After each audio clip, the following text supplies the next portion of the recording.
Hello, good evening दोस्तों। कैसे हैं सब लोग जल्दी से जुड़ जाइए। हमारी आज की जो क्लास होने वाली है और उसका टॉपिक भी आपके स्क्रीन पे दिख रहा है। टॉपिक हमारा आज का है मेथड्स ऑफ एजुकेशनल साइकोलॉजी। हम लोगों ने कल से एक शुरुआट की है एक नई श्रृंखला डिटेल डिस्कशन के बारे में, और शिक्षा मनोविज्ञान के टॉपिक्स को लेके हम लोग बातचीत करने वाले हैं। कल हमने आपको एक पहला लेक्चर जो हमारा कल हुआ था वो हमारा शिक्षा और मनोविज्ञान के बारे में, शिक्षा क्या है, मनोविज्ञान क्या है, उसके बारे में बात हुई थी। आज का जो टॉपिक है वो है मेथड्स ऑफ एजुकेशनल साइकोलॉजी।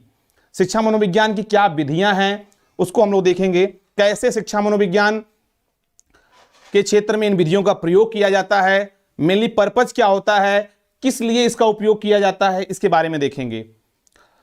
जो विद्यार्थी कल नहीं जुड़ पाए थे वो लोग भी ज्यादा से ज्यादा आप आज इस लिंक को शेयर कर दीजिए। कहीं ना कहीं आप शिक्षा मनोविज्ञान को पहले से थोड़ा सा डिफाइन कर लिए कि शिक्षा मनोविज्ञान है क्या, या मेथड्स क्या है, मेथड्स ऑफ एजुकेशनल साइकोलॉजी। तो कहीं ना कहीं आप इस चीज को देखेंगे। तो मेथड्स ऑफ एजुकेशनल साइकोलॉजी के बारे में तो पहले पिछला जो लेक्चर है, कल का जो लेक्चर है उसके बारे में थोड़ा सा मैं बता दूं कि कल हमने बताया था आपको शिक्षा क्या है और एजुकेशन क्या है, शिक्षा क्या करती है और एजुकेशन का क्या कार्य है, दोनों को हमने कल में कहीं ना कहीं आज की जो बातचीत होगी उसमें ये हम देखेंगे कि मानव के व्यवहार के अध्ययन के लिए शिक्षा मनोविज्ञान कहीं ना कहीं किन किन विधियों का प्रयोग करता है। मानव के यहां पे शिक्षा मनोविज्ञान में आप जब विधियों की बात कर रहे हैं तो कहीं ना कहीं आप देखिए आपकी स्क्रीन पे वो विधियां दिख रही होंगी। हाँ, नेक्स्ट स्लाइड।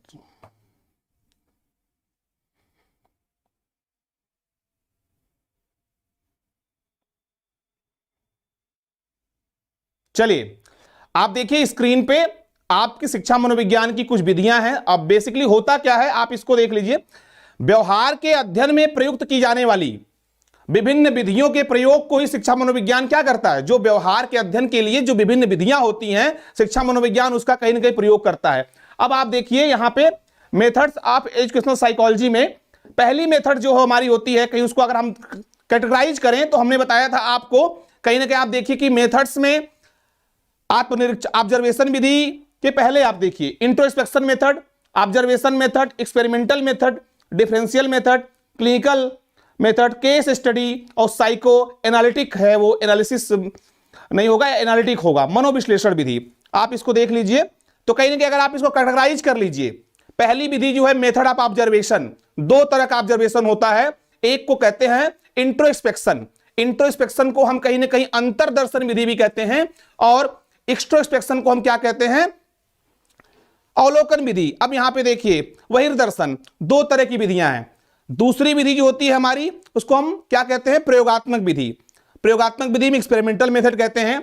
तीसरी विधि जो है जिसके अंतर्गत और सारी विधियां आती हैं उसको हम कहते हैं method of exposition. Method of exposition में कई सारी विधियां हैं, उसका एक डायग्राम है हम आपको बता देंगे। उसमें मेथड ऑफ एक्सपोजिशन में आप देखेंगे तो कहीं ना कहीं आपके लिए case study method, developmental method, comparative method, psycho analytic method, diagnostic method और सर्वे मेथड, कई सारी विधियों का नाम आता है। हमने इसको थोड़ा सा समराइज कर दिया है। जो सबसे ज्यादा शिक्षा मनोविज्ञान में जिन विधियों का प्रयोग होता है उन विधियों को हम आपको बताने की कोशिश कर रहे हैं, इसको आप समझ लीजिए। तो सबसे पहले तो ये जान लीजिए कि शिक्षा मनोविज्ञान में जो विधियां हैं उसका उपयोग क्यों होता है। भाई अगर ये सबसे बड़ा प्रश्न आता है कि शिक्षा मनोविज्ञान की जो विधियां होती हैं, और जल्दी से जल्दी आप लोग चैनल को शेयर कर दीजिए, शेयर और सब्सक्राइब कर दीजिए, अपने दोस्तों मित्रों सबको शेयर कर दीजिए, ज्यादा से ज्यादा लोग जुड़ जाएं। और बहुत इंपॉर्टेंट टॉपिक है ये मेथड ऑफ एजुकेशनल साइकोलॉजी का, शिक्षा मनोविज्ञान की विधियां। अब शिक्षा मनोविज्ञान में एक तरीके से हम मानव के व्यवहार का अध्ययन करते हैं, और मानव के व्यवहार के अध्ययन के लिए इन विधियों का उपयोग करते हैं। अगर कोई आपसे पूछे कि शिक्षा मनोविज्ञान की विधियों का उपयोग क्या है तो आप क्या कहेंगे, आपका आंसर यह होगा कि शिक्षा मनोविज्ञान की विधियों का उपयोग मानव के व्यवहार के अध्ययन के लिए किया जाता है। अब हम थोड़ा सा प्राचीन समय की बात करते हैं। प्राचीन समय में अगर देखा जाए, एक एक विधियों को हम डिटेल में देखें तो एक एक विधि को हम देखें। अब हम लोग, हाँ चलिए इंट्रोस्पेक्शन मेथड पहली विधि है, थोड़ा सा आप डिटेल में, ये सबसे प्राचीन विधि है। आप देखिए, आपको स्लाइड दिख रही होगी, यहां पे सबसे ओल्डेस्ट मेथड है, सबसे ओल्डेस्ट मेथड है ये इंट्रोस्पेक्शन। इसको हम अंतरदर्शन विधि भी कहते हैं। हिंदी वाले बच्चे चाहे तो नोट कर लें, अंतरदर्शन विधि भी कहते हैं। अंतरदर्शन विधि में क्या होता है, इसमें the process of thinking deeply and carefully to examine our own ideas, feeling, emotions etcetera, looking within, मतलब कि सेल्फ ऑब्जर्वेशन। इसमें क्या होता है, इसमें मनुष्य अपने व्यवहार के बारे में स्वयं ऑब्जर्वेशन करता है।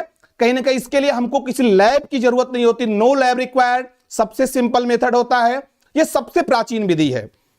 लेकिन इसके एक साथ समस्या यह होती है, इसमें कभी कभी क्या होता है कि व्यक्ति क्या करता है, disadvantage, more subjective, not applicable to children, abnormal people, no validity, no reliability. तो यहां पे इस विधि की सबसे बड़ा जो दोष है, इसमें जैसे आपको कहा जाए कि आप अपना स्वयं से आकलन करिए, तो आप स्वयं से आकलन करेंगे तो कितनी बात सत्य आप बताएंगे। कभी कभी बहुत सारी चीजों को आप क्या करते हैं, छिपा लेते हैं, नहीं बताते हैं। तो ये इसलिए सबसे प्राचीन विधि तो है, लेकिन कहीं ना कहीं ये रिलायबल नहीं होती है, वैलिड नहीं होती है, जिसके कारण कहीं ना कहीं ये उतनी ज्यादा एप्लीकेबल नहीं, उतनी ज्यादा प्रचलन में नहीं है।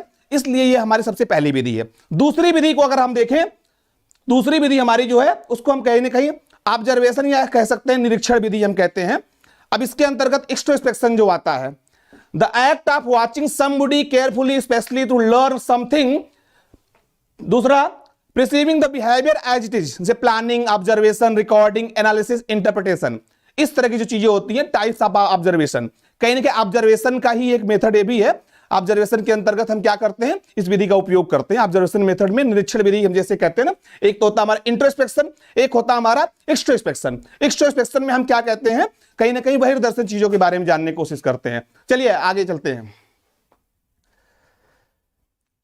अब देखा आपने, अभी आपने देखा दो तरह की विधियां ऑब्जर्वेशन में, दो तरह की विधि ऑब्जर्वेशन में। एक तो हमने बता दिया आपको इंट्रोस्पेक्शन, दूसरा एक्सट्रोस्पेक्शन।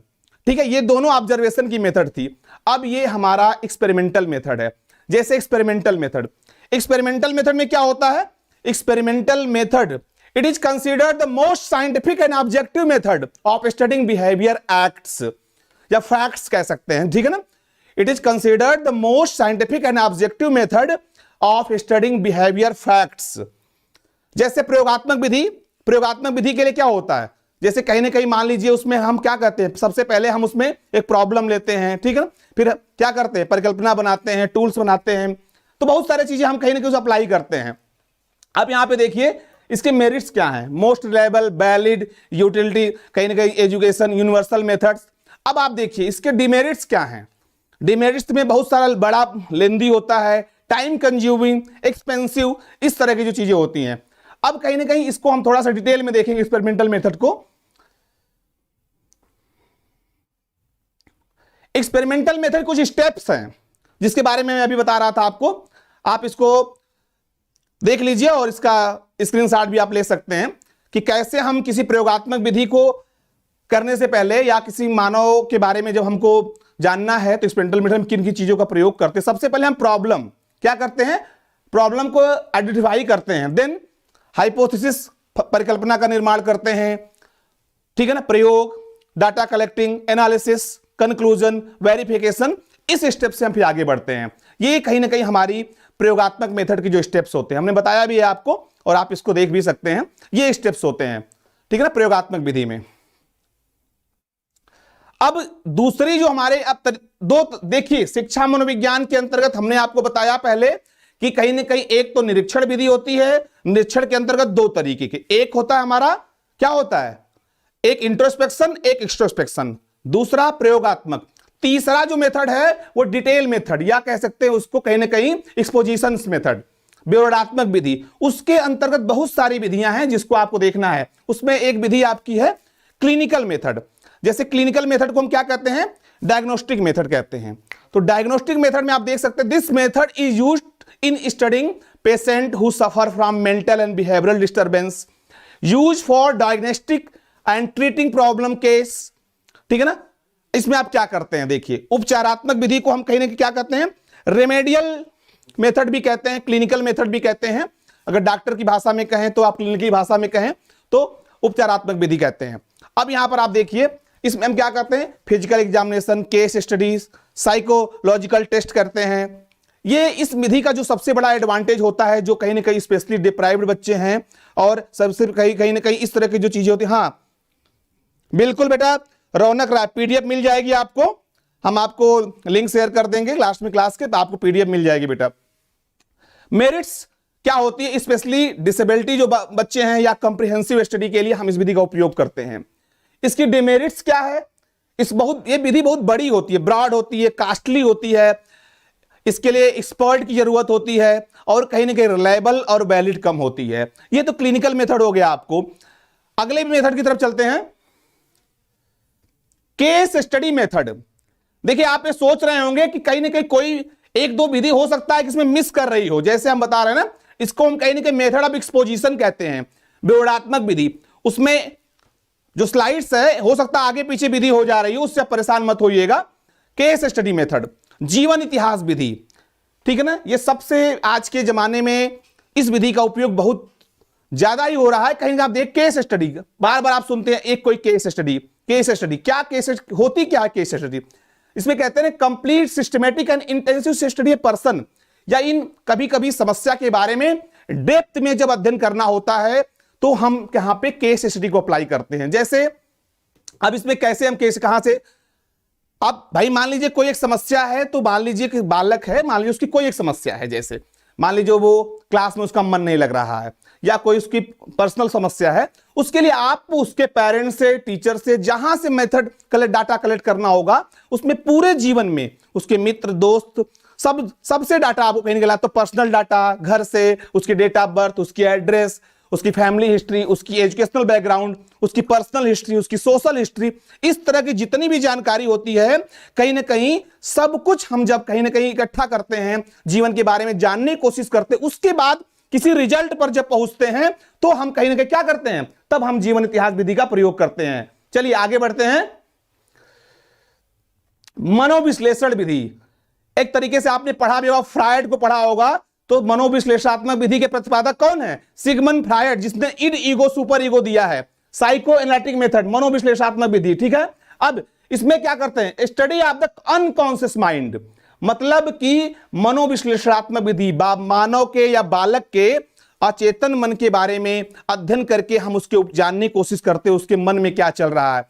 आपने कभी कोई देखा होगा, मूवी में आप देखते हैं ना, जब कोई ऐसा अपराधी होता है, जब कोई घटना करके आता है या कोई इवेंट में वो सम्मिलित रहता है या किसी, तो कहीं ना कहीं बहुत बार ऐसी चीजों को छिपा लेता है, तो लाई डिटेक्टर टेस्ट करते हैं, या उसके कहीं ना कहीं उस तरह की जो जानकारी निकालने के लिए मनोवैज्ञानिक अचेतन मन में जो जानकारी उसके चल रही है, वहां पे इस प्रकार की विधि का उपयोग करते हैं। शिक्षा मनोविज्ञान में ये एक बड़ी रिलेवेंट मेथड है, व्यक्ति के अचेतन मन का अध्ययन करके उसका उपचार किया जाता है। चलिए आगे चलते हैं।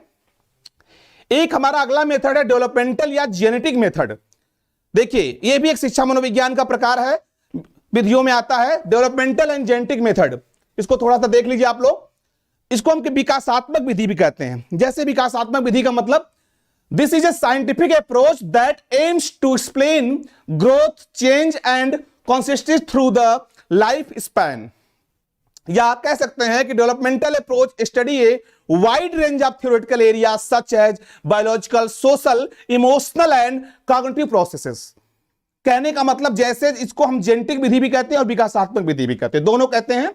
आप देख लीजिए, अब विकासात्मक विधि में क्या करते हैं, जैसे मान लीजिए विकास का क्रम है, कहते हैं ना ग्रोथ, डेवलपमेंट में कहीं ना कहीं चेंज हो रहा है, तो कहीं ना कहीं उस प्रोसेस में जैसे आपको उसके बारे में समझना हो, ठीक है ना, तो उसमें हम इस विकासात्मक विधि का प्रयोग करते हैं। ठीक है, आगे बढ़ते हैं।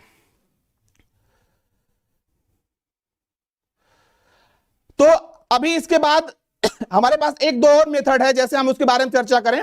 अब साइकोलॉजी की बात करें, हम स्लाइड्स को थोड़ा सा आगे भी करते हैं। मेथड आप एजुकेशनल साइकोलॉजी में हम एक दो और मेथड चर्चा करेंगे जो इसमें रह गया है। बच्चे सोच रहे होंगे कि सर और कौन सी विधि है। जैसे इसमें एक हमारा सर्वे मेथड आता है। सर्वे मेथड को कहीं ना कहीं हम क्या कहते हैं, सर्वे मेथड एक बहुत ही प्रचलित मेथड है। आज कोई भी आपको रिसर्च करनी हो, कोई भी आपको डाटा कहीं से कलेक्ट करना हो, तो कहता है सर्वे मेथड का उपयोग करें। इसमें जैसे समस्या विद्यार्थी या कोई भी एक समस्या होती है तो हम विभिन्न क्षेत्रों में सर्वे मेथड का उपयोग करते हैं। अब सर्वे के लिए हम क्वेश्चनायर का उपयोग कर सकते हैं, ठीक है। तो ऐसे बहुत सारे, साक्षात्कार का उपयोग कर सकते हैं, ऐसे बहुत सारे टूल्स होते हैं जो सर्वे के लिए हम उपयोग करते हैं। तो आप इस चीज को देख सकते हैं। आज हम लोगों ने कुछ विधियों के बारे में आपसे चर्चा की। आज का जो लेक्चर था वो एक तरीके से शिक्षा मनोविज्ञान की विधियों के ऊपर था। आपको कैसा लगा लेक्चर, या आपकी कुछ क्वेरीज हो तो आप कमेंट में जरूर लिखें उसको। आज एक तरीके से हम लोगों ने, कल का लेक्चर जो था वो शिक्षा और मनोविज्ञान के ऊपर था। शिक्षा क्या है, मनोविज्ञान क्या है, दोनों चीजें हमको लगता है कॉन्सेप्ट आपको समझ में आ गया होगा कि शिक्षा क्या है, मनोविज्ञान क्या है, दोनों का उपयोग क्या है। मतलब एक तरीके से अगर कहा था शिक्षा मनोविज्ञान क्या किया करता है, मानव के व्यवहार का अध्ययन करता है या उसमें परिमार्जन करता है, या मानव के व्यवहार के परिमार्जन के लिए जब व्यवहार का अध्ययन किया जाता है, इसका मतलब कि परिमार्जन जो पहले जो चीजें कहीं ना कहीं मानव के व्यवहार में व्याप्त हैं या उसमें ऐड हैं, तो उसमें कैसे परिवर्तन किया जाएगा, नई चीजों को उसमें कहीं ना कहीं ऐड करना। अब मानव के व्यवहार के अध्ययन के लिए शिक्षा मनोविज्ञान को हमने कल भी बताया था कि एक अप्लाइड ब्रांच है। अब यहां पे शिक्षा मनोविज्ञान इन विधियों के सहारे, शिक्षा मनोविज्ञान की विधियों के सहारे मनोवैज्ञानिक क्या करते हैं, मानव की समस्या को सुलझाने का प्रयास करते हैं। समस्या जिस भी एरिया की हो उसको सुलझाने का प्रयास करते हैं। तो इसमें हमने सबसे पहले दो विधियां बताई आपको। क्या बताई सबसे पहले, एक तो बताया हमने इंट्रोस्पेक्शन, एक एक्सट्रोस्पेक्शन, एक अंतरदर्शन विधि, एक बहिर्दर्शन विधि। आप याद कर लीजिए, फ्रेम बना लीजिएगा। अंतरदर्शन विधि में क्या करता है, व्यक्ति अपने बारे में स्वयं आकलन करता है। बहिर्दर्शन विधि में वह दूसरे के बारे में आकलन करता है। यह हो गया। दूसरा आपका एक्सपेरिमेंटल मेथड हो गया, प्रयोगात्मक विधि इसको कहते हैं। उसके अंदर आप समस्या बनाते हैं, परिकल्पना बनाते हैं, टूल्स बनाते हैं, ठीक है ना, रिलेटिविटी, स्टैटिक्स, जो भी आप करते हैं। अगला जो मेथड जो डिटेल्ड में जब हम अध्ययन करते हैं उसमें बहुत सारी विधियां, जिसमें case study, developmental method, comprehensive method, psycho analytic method, survey method और डायग्नोस्टिक मेथड। ये एक पूरा चार्ट है, फ्लो चार्ट है, आप इसको जरूर बना लीजिएगा। और एक तरीके से आज की ये क्लास हम यहीं पे समाप्त करते हैं। कोई क्वेरीज है, कोई आपको प्रश्न है तो कमेंट बॉक्स में जरूर लिखें। और इसी सीरीज में हम अगली क्लास पे भी हम लोग, नेक्स्ट क्लास जो हमारी होगी, अभी हम लोग अब उसको इसी सीरीज में आपके सीरियल से आगे चलेंगे।